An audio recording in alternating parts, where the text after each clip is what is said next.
Welcome to this module focusing specifically on writing.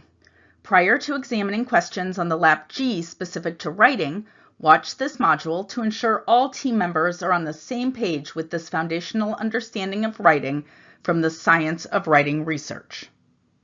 So let's dig into writing.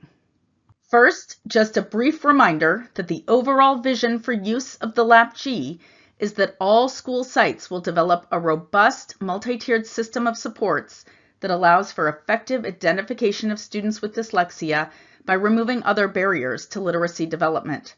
You'll accomplish this through explicit systematic Tier 1 instruction in both reading and writing, the use of curriculum-based measures and decision rules to identify students whose needs are not being met through Tier 1 instruction, and then use of diagnostics and progress monitoring to identify and evaluate appropriate Tier 2 and Tier 3 interventions. Mirroring the simple view of reading, we also have a simple view of writing. There are some clear similarities across these two models. Skilled written expression is a product of foundational writing or transcription skills and text generation or translation skills. Just as we see in the simple view of reading, the answer to this equation is a product, not a sum. Transcription skills are similar to those foundational skills in reading that need built to an automatic level so mental focus can shift to translation. These transcription skills include letter formation, handwriting, spelling, and punctuation. As these skills become automatic, there is mental desk space to focus on the translation skills, such as drafting ideas, organizing those ideas, developing the text structure, enhancing vocabulary, etc. Layered with the transcription and translation skills are both working memory and executive functioning skills like planning, reviewing, drafting, and revising, along with self-regulation skills like goal setting. The research of John Hayes and Linda Flowers in 1980 indicated that good writers move seamlessly between planning, drafting, and revising.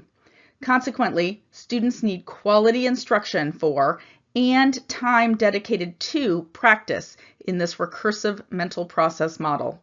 Though their original research focused on college-age writers, these processes should still be considered across the language and literacy continuum. At the bottom of this slide is a resource for reviewing learning progressions if you'd like to see more. Other good resources include Keys to Literacy and The Writing Revolution. Take a minute to look at this progression. It helps to visualize the skills developing across grade levels. Sentence writing is among the most important components to teach. If we spend time needed here so that students understand the functional components of a sentence and can write a strong sentence, they will have an easier time building on to one good sentence with another until they are writing strong paragraphs. We must make sure we are explicitly teaching sentence writing in the early grades and providing intervention where needed. So we've looked at the key components of writing, transcription and translation components. We need to know that these key components need explicitly taught in the same way foundational skills in reading need explicitly taught. We can teach the key transcription and translation components to build stronger writers. This focus on writing reciprocally strengthens reading and vice versa because of the encoding, producing the symbols to match a sound heard, and decoding, producing sounds to match the symbols on a page. Here is just a quick slide showing some of the very strong research findings for teaching components of writing. A reminder from John Hattie's work that an effect size above 0.4 accelerates learning and is worthy of our attention. And a reminder that just like explicit instruction is beneficial for all students in reading, so is explicit teaching of writing. It does not slow anybody down, but it does solidify understanding.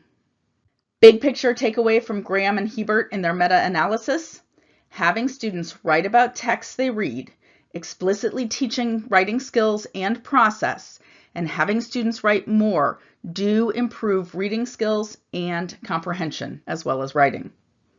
So now we have some shared background to examine the writing items on the LAP-G. Let's dig in.